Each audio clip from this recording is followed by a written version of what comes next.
Hello everyone, welcome to the dojo. I am Sensei Kevlar.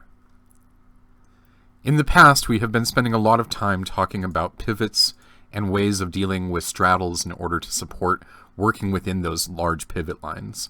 I'm going to come in here and I'm going to draw a couple of resistance and support lines just to give you an example of the type of thing that I'm talking about. Because by now you all should be intimately familiar with this process of coming in here, finding your resistance and support, drawing your lines, and figuring out where your market is going to pivot on. These are critical skills right here. And frankly, this can get to be a bit monotonous work. All of trading can get to be a very get to be monotonous work. It's very repetitive. It's very it's something that takes a trained eye, and you have to have the right skill set and mindset for it. But there are ways of making your life easier, and that's through automation. So today we're going to introduce a little bit of the first part of the mindset of automation. The mindset of automation is any task which is repetitive that can be automated should be automated.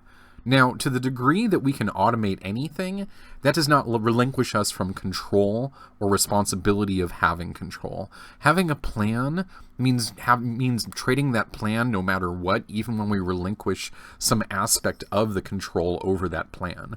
We still have to be able to plan for what happens when the market goes against us. That doesn't change, especially when we're using automation. But what we can do is we can use automation to help lighten the load on us in terms of doing things like finding the resistance and support lines. So let's take a step back for just 1 second. Remember that I've talked about in the past, the reason that these things happen is that other traders are looking at these signals. They're looking at these historical resistance and support lines, which we have spent a lot of time finding in the market. And they are sitting here programming their bots and programming their trades based upon these signals. This is what Elliott originally figured out and published in the Theory of Market Behavior in the famous book from 1938 called the Wave Principle. Elliott Wave Principle, summarized in a series of Financial World articles in 1939, was summarized in a series of Financial World articles in 1939, and it was covered most comprehensively in Nature's Laws, The Secret of the Universe, 1946. These things right here cover the seminal introduction to these concepts. What he figured out was that in crowd psychology or investor psychology, it moves between optimism and pessimism in natural sequences. These mood swings create patterns that are evidenced in the price motions and the markets at every degree or trend of time scale. So you can see here sort of the basic patterns, then you can see the patterns within the patterns, and then the patterns within the patterns within the patterns. This is the cycle of the market. This is the epicycle within this natural cycle, and these are the epicycles within the epicycles within the cycles. So what we're looking at here is we're looking at ways in which the market is always going to move due to the crowd psychology. Now, that doesn't mean that it's always going to turn around on this line. What it means is that there's probably always going to be volume at this line, and we can always probably expect certain activities to occur at this line and do certain sets of planning on this line based upon a statistical frequency. Sometimes it's going to go up here, other times it's going to continue to go down here. But the statistical frequency of it doing anything on this line right here is significantly greater than it doing anything on any other price point, like a random line here or a random line here. This is evidenced over and over. You see the statistical correlations of the market moving on these lines. So what we can say is that statistically speaking, the market always moves within some form of standard deviation. It absolutely takes this idea of a motion within a normal way, a motion within a normal pattern here, and gives it this regular cyclic motion. This regular cyclic motion is always going to be observed with some statistical frequency. The statistical frequency is what's known as the standard deviation. And what we can measure is that the standard deviation is always going to be some standard deviation which is going to fall within a range of statistical frequencies.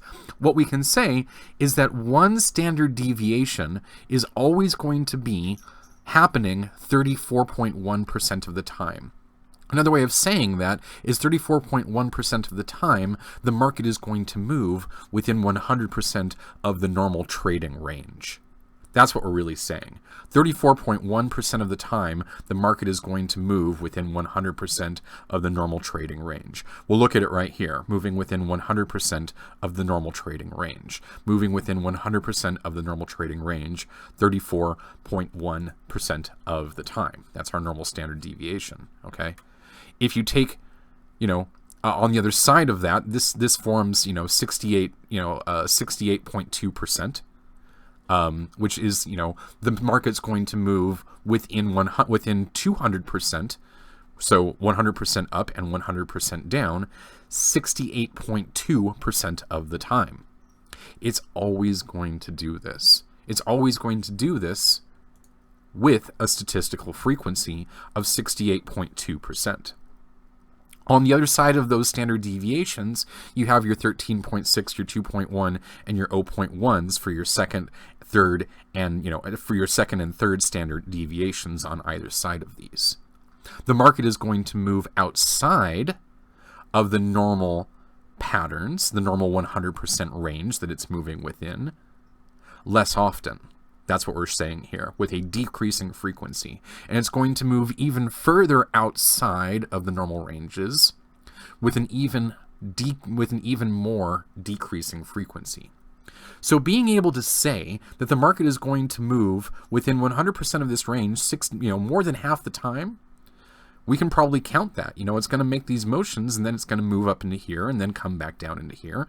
Look at the standard range. If this is the standard range right here of the pessimism turning into optimism, well, that's 155 bars on this side, and this is, 87 bars on this side. Let's see where, 87 bars on this side is. We absolutely see a lot of symmetry within these markets. If you want to measure, a broader range there, you can absolutely see there's 100 bars right there. There's, 140, 150 bars right there. There's a lot of symmetry within these market motions. And that's why you're seeing these patterns so often on these statistical motions. You're seeing them with a statistical frequency.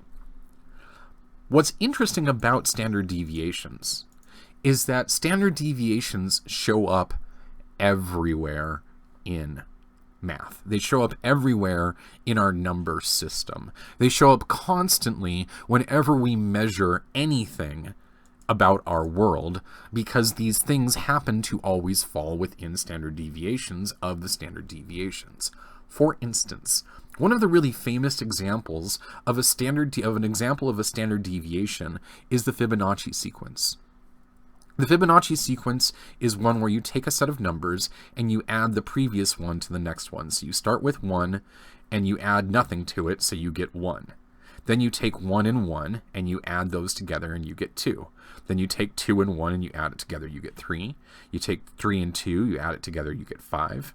5 and 3 added together is 8, and on and on and on. Now, what's interesting about this sequence is that what happens is the standard deviations fall right out of it. They fall right out of the difference of the difference between them. The difference between them, if you take any one of the difference between these numbers and you compare it to the difference between the previous sets of numbers, well, guess what? It always rounds out to a standard deviation. It's always rounding out to that difference of standard deviations. And you can see it here. You can see the standard deviation in the Fibonacci spiral, where things continue to move at an increasing ratio of 68.2% every single time you get to the next thing, or 34.1% every time you get to the next thing. So these standard deviations show up in nature all over the place. They're really interesting to see. But what's finally most interesting to see is it's most interesting to see these standard deviations occur in the market, and we can measure them using our Fibonacci tool. Our Fibonacci tool is designed to create a Fibonacci sequence and project it over a market range. And what's interesting about that is because the Fibonacci always explores a standard deviation, we're using that standard deviation, we're using that expansion of the Fibonacci sequence to see that expansion of the standard deviation within the market. Here's how it works. If I come over here and I select this guy right here, and I select the Fibonacci retracement, what this tool allows me to do is this allows me to retrace a motion in the market. Okay, so what I want to do is I want to take the bottom. I'm just going to take my tool and I'm going to click on the bottom of the market, and I'm going to bring it up to the top of some peak. We'll take it up to this peak right here, right before the market turned around and took a real dive. Okay. Now what we're looking at here is we're measuring this motion right here. We're measuring this length right here. Okay. And what we're saying is that this line right here is our 50% mark. This is our halfway point. So if we were going all the way, if this was 100% of our motion from here to here that I'm measuring, this line right here is our 50% mark. Now, I want to call your attention to something very interesting, because already something interesting has occurred. When we measured this motion to here, and then we measured this motion from right here to right here, those motions were of identical size. We gained the same amount, right? We gained 50, here, if this is 100% of the motion, then this is the 50% motion right here. And look at what happened. Look at what happened automatically. Normally, I would have had to come in here and draw a resistance line. Simply by measuring the retracement from one motion from the bottom of one motion to the top of the motion, the 50% line told me where my resistance line was going to fall. Okay? Now look at what happened after that. Let's say that I was here in the market and I had measured this retracement. Let's say that I didn't know what was going to happen next. And I measured this retracement. I'm paper trading right now. I measure this retracement and I say, well, I think that this can probably come down, and this line, this 50% line right here, where we've clearly seen a lot of resistance in the past, this would allow me a good signal to do my buying at if the market were to come down and touch my toes right here, come down and touch this line. Well, did it? With certainty. That's exactly what it did. It moved within 100% of the standard deviation. And it's going to do that 61.8% of the time, 68.2% of the time, 34.1% of the time, it's going to move within this halfway of this motion right here. Here's the halfway point right here. You can see it. And it turned around on the halfway point. Okay, now let's take a look at these other numbers that are happening right here. Remember I mentioned that the standard deviation was 38.2%. Okay, well here's 38.2 right here. This is 100% of the motion. This is 0% of the motion. This is 38.2. This is 50%. This is 61.8% of the motion. This is 78.6% of the motion, and here's our 100% mark. These are our standard deviations according to the Fibonacci sequence. These are where we can expect the market to move to if we're expecting the market to move within standard deviations, just like the Fibonacci spiral does.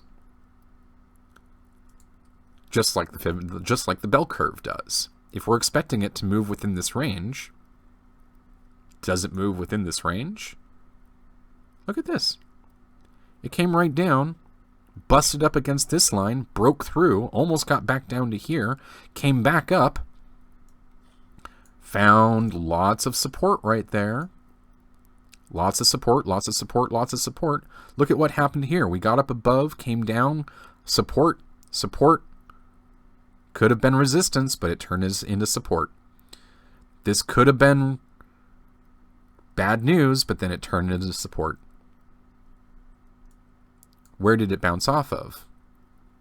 It came there, and then it went up to here. Where did it stop?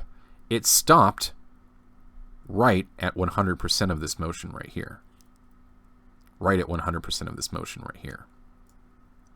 Okay? Then what did it come down to? It came down to the 50% mark. Previously, where did it come down to? It came right down to the 61.8% mark and bounced off that line over and over again.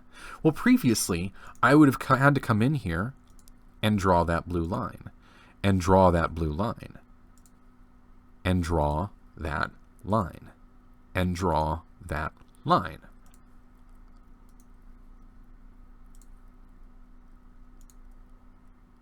It's like magic.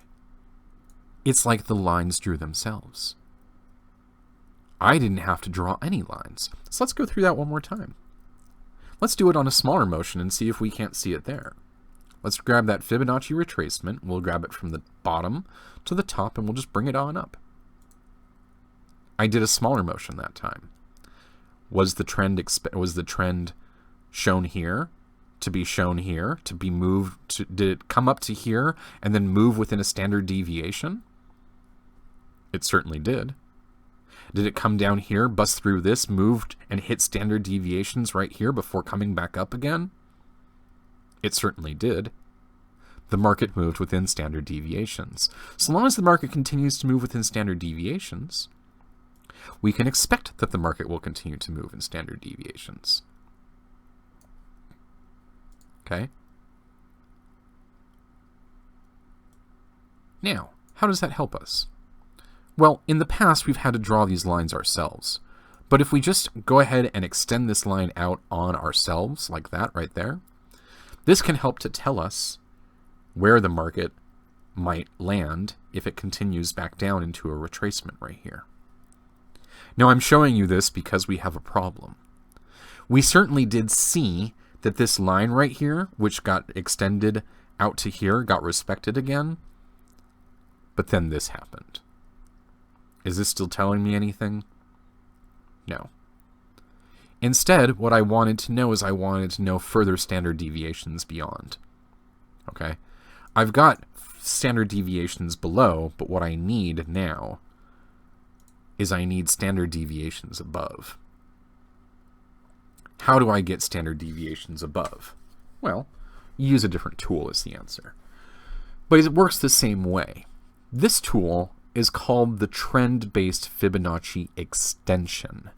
So instead of doing a retracement in which I measured what would happen if the market came down again, had a retracement, let's just extend that on out, okay, and had a measurement for what would happen if the market did a retracement. Let's take a look at the current retracement potential off of this motion right here. Let's see if it did it. Did it do it? I bet it did. Did we move within standard deviations? There's the standard deviation line. There's the standard deviation line. There it is. There it is. There it is. There it is. There it is. Once again, previously I did the Fibonacci extension to here. I did it to here. I did it to here. Because the market is moving in standard deviations, any set of standard deviations within those standard deviations is going to be a standard deviation of that standard deviation. I wonder if I can say a standard deviation one more time.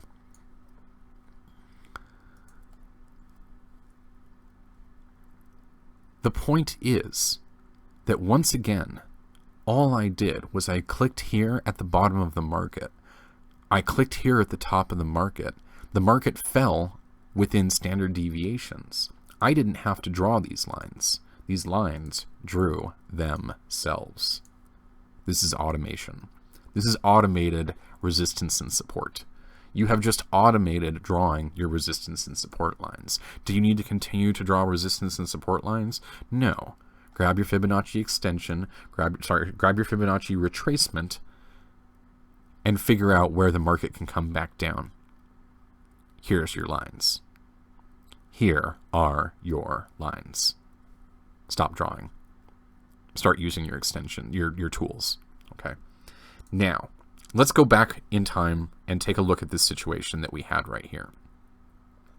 Let's say that we're here in the market. We've just, we've had this massive run up, and then we've come back down, and we're here in the market.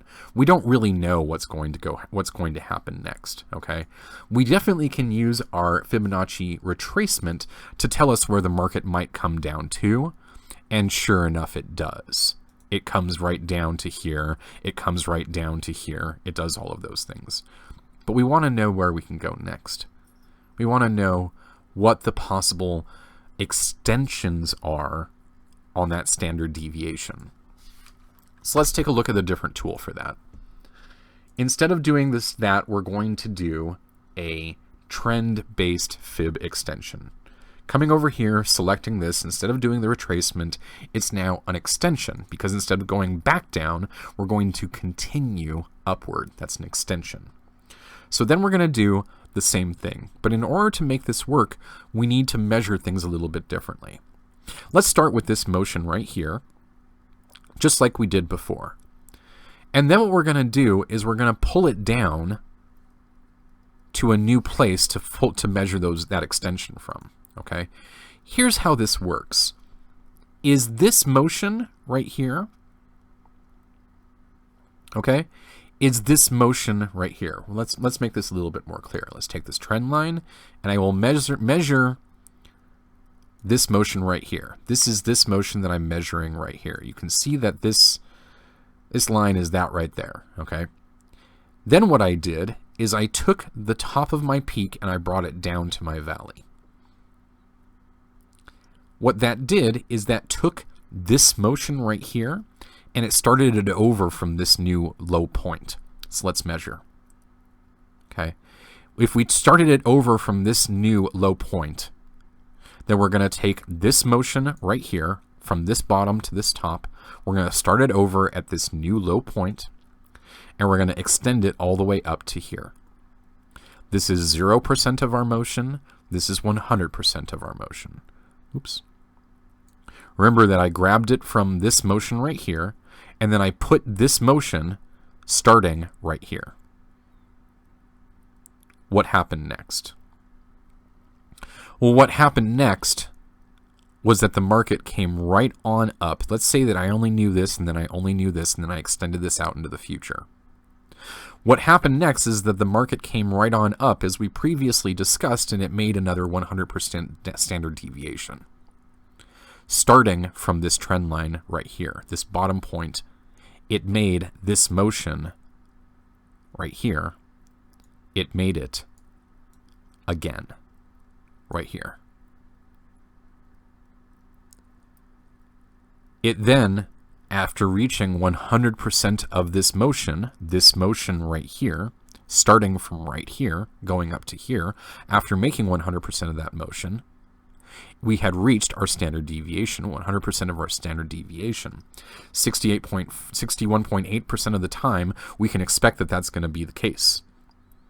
And we're going to come back down. And we did. Where did we stop? Look closely. We stopped right on a standard deviation. What standard deviation? The 38.2 plus the 61.8 is the 78.6 standard deviation. We stopped right there. Then we stopped and paused right there before coming back down and hitting our 50% mark. This is 100%. This is our 38.2 retracement, hitting our 100% mark 100% of the time in a 61.8% or 61.8% standard deviation. It's just these numbers going to repeat themselves over and over and over and over and over again in these markets. These are so critical. Understanding these standard deviations are going to occur allows you to stop drawing the lines yourself and start seeing them through your tools in an automated fashion. Okay, let's do it again, except let's actually do it against the reality of the market. Let's use this in practice to see where Bitcoin might go if it makes another standard deviation from the one it just made. Okay, one way of looking at this is we could take this valley to this peak and then bring it on down and then extend it on out. Okay, so what again we're measuring is we're measuring this motion to this motion right here. That's where we're measuring it to.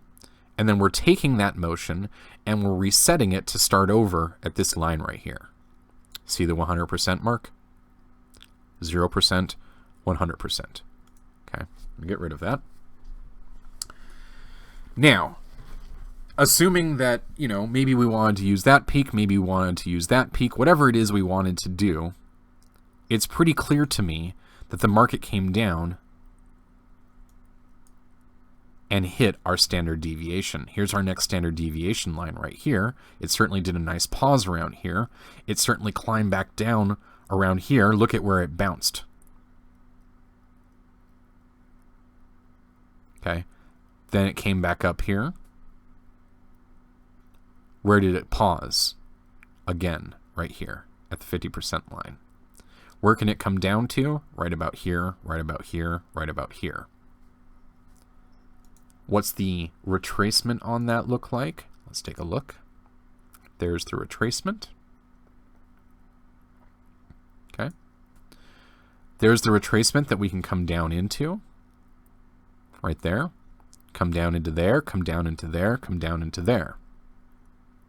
Where can we go from here? Well, we might expect to turn around here, here, and we definitely expect to turn around here. Where? At the 10,000 line. Why is everybody saying 10,000 in Twitter? Why is everybody saying 10,000 in Facebook? Are they looking at the Fibonacci extension? You might guess that might be the case. Let's take another look. Instead of going from this trend to this trend and then back down here, let's measure the whole. Let's do our trend-based fib extension. We'll go from there up to our peak right here, down to our valley right there. Where's 10,000? Oh, it's just short of the 618. Okay, let's try it again. If we did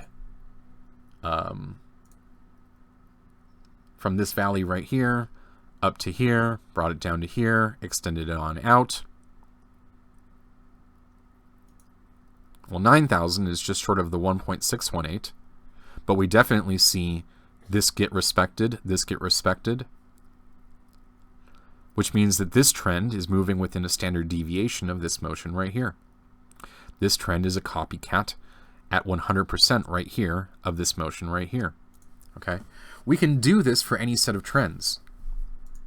We can just grab this guy, come up to here, bring it down. Let's bring it down all the way to the bottom, all the way down here, all the way to the potential, valley that we might see. Okay, where does 10,000 fall? Again, it's right at the 100% mark of this. Okay, so let's assume for 1 minute that Bitcoin were to do this next and come on down to here. Okay, if we were to see it do that, and then we expect it to do 100% of this motion right here, we would expect it to stop just short of the 10,000 line, 9,700. Now, what are we doing here? we are projecting the market. Previously, what we were doing was we were looking at the historicals of the market, and we were trying to figure out where the market would pivot on, where the market is going to pivot. Where's the market going to pivot? And then we are projecting those lines out into the future. And we're trying to make educated decisions. Now, the more educated decisions we can make about these things, the better off we are. So, let's bring it all together into a plan. Number 1, historical resistance and support. Okay. Now that we've found our historical resistance and support, let's use our historical resistance and support to look at our retracements. We'll do this to this right here. Beautiful. Comes right down into the 618, bounces off of it, comes up there to the 23.6, bounces off of it. Beautiful. Let's take a look at the next one. Okay. Look at that. Turns out that was 50% of that mark right there. There's the 78.6 right there, getting bounced off of. Look at our standard deviation mark get hit. Okay, let's do it again. Next up. There was 50% again. Here was our 60. Here's our 78.6. This is our 61.8 rather. Here's our 50% mark of this motion. Look at this get respected right here. Okay. Could we come in here and start drawing additional lines at this point? Certainly. Let's do it one more time. What got respected here? Well, this guy certainly got respected. Absolutely. That guy got respected. What about this one right here? This one got respected. I didn't draw these lines. All I did was drag this from the valley to the peak, to the peak, to the peak, to the peak, and the lines formed. Let's do the same thing again with the extension. Okay, come in here, find our lines. Next up, next up, next up, and here. Beautiful. I love it. Now, let's do our extension. Come up here, bring it down. This is the first one. We'll bring it down, and we'll extend. Okay, we're just going to bring it down onto the valley right here. Look at this. Look at the line that fell out. Look at the line that fell out. Look at the line that fell out. All I did was bring it from my first resistance point, my first support point to my resistance point, then down to my next lowest low. That's all. And look at the lines that formed for me. That line formed in a completely automated fashion. This line is pretty clearly getting respected. This line is very clearly getting respected in a completely automated fashion. This line is clearly getting respected in a completely automated fashion. Okay. Let's do it again, except let's pretend that Bitcoin's going to go down. Support, resistance, resistance, resistance. Let's pretend that Bitcoin's going to go down. Okay, we want to know what the retracement looks like coming up from here to here. Let's say Bitcoin's going to go down. Where could we see it stop? Well, right here. What about right here? Now, let's take this out to a one-day chart and see if these were historically respected. Yeah, we can't. But we can on a different market, BTC, USDT, USD, BTC, USD.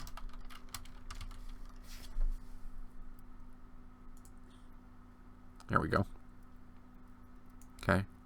Now, previously what we were looking for is we were looking for those lines to have been respected. If we wanted to do a fib retracement on this motion right here, let's see if those lines actually got respected. That right there. That right there. This one. That one. This one. And that one right there. These lines were completely automated just from me doing the retracement on this motion right here. Were they previously the lines that I needed to draw in the past? Yeah, they were. It's this line right here, pretty clearly. It's this one right here, very clearly.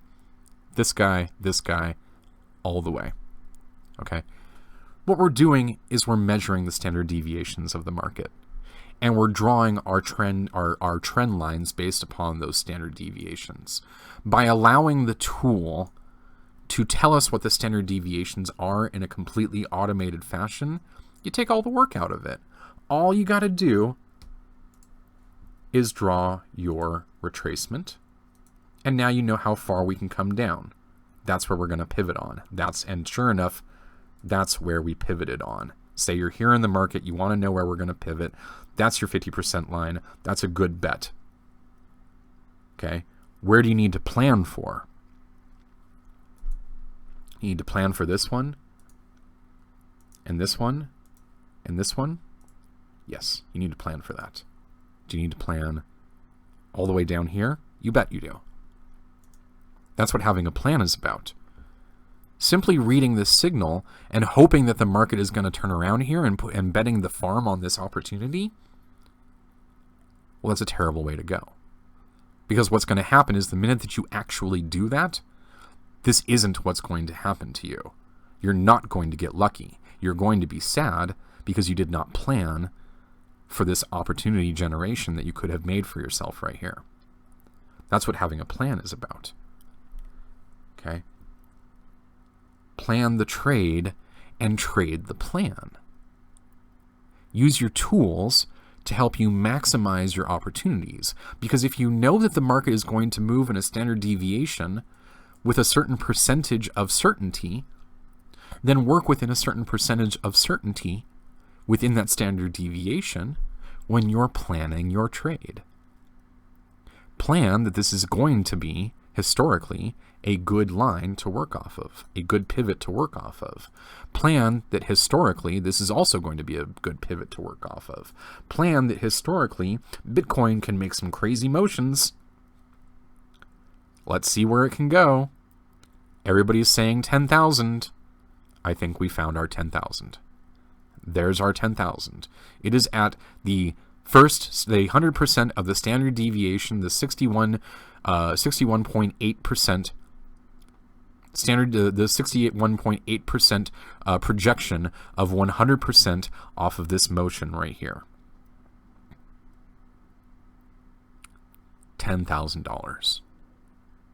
Now, what I invite you to do is I invite you to go do this in other markets. I just did it for Bitcoin, and we saw the standard deviations of the market appear in the trends over and over and over again. So we were able to use those standard deviations to automate the drawing of our trend line.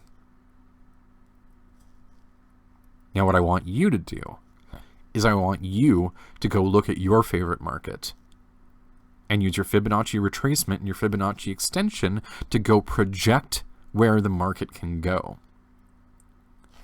Start by taking your retracement tool right here. Start at the bottom, take it up to the top, see where the market can go down to. Does it pivot on this line right here? Does it pivot on this line right here? Does it pivot on this line right here? Then take your retracement and see where it can go to. Start at the bottom, take it to the top, then take it down to the next valley and extend it on out. Does it pivot on this line and on this line, this one, and this one, and this one? Here's your projection. If you are here in the market and if you are here in the market, all that you had to do is take your Fibonacci retracement and go from the bottom of the market to the top of the market to where we are right now. Where's the next point at which it's going to turn around? Oh, every time. Every time. That's all I did. I didn't have to guess. I knew. And I knew with a great deal of certainty. Now, can you bet the farm and sell all your Bitcoin here? No. Bring your Fibonacci retracement up and make your line up here. This is what the straddle is about. Schedule your whole upside opportunity. When you think the market is going to pivot, make sure that you schedule against your straddle. And on Monday, we're going to talk about more scheduling before we get into more automation and more automated signal generation and more automated trend-based analysis as we further our ability to make plans and plan for no matter what the market does on us. The market can go all the way up here and we'll be fine. We'll be selling all the way out. The market can go all the way down here and we'll be fine. We'll be buying all the way down. No matter what happens, we're just going to plan the trade and trade the plan. And that is the way of the trader. Thank you very much, everyone. I look forward to talking to you in the dojo.